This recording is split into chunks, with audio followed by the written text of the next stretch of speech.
Good evening সবাইকে। পরশুদিন সন্ধেবেলা আমি, গৌরব আর আমাদের মেয়ে আমরা তিনজন বেরিয়েছিলাম আমাদের নতুন বাইকের পুজো দিতে সমাজ বাড়িতে।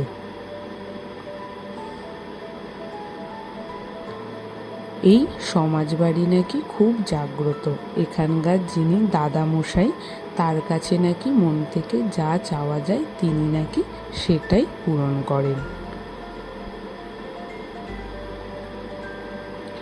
নবদ্বীপের একটি দর্শনীয় স্থান এই সমাজবাড়ি।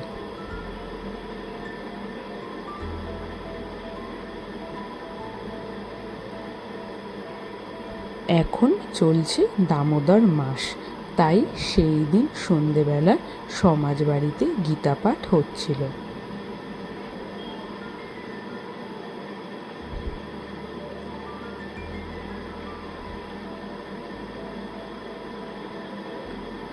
এই সমাজবাড়ি থেকে পুজো দিয়ে আমরা গিয়েছিলাম ফুচকা খেতে।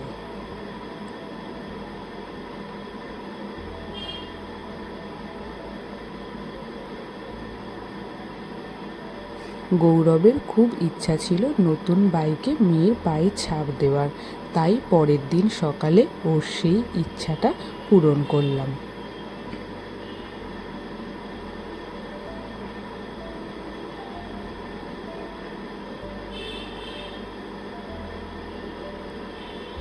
তারপর আমরা বাইকের সাথে একটু ফটোও তুলে নিলাম। রাতের বেলা আমি আর গৌরব বেরিয়েছিলাম রাসের প্রস্তুতি হচ্ছে সেগুলোই দেখতে।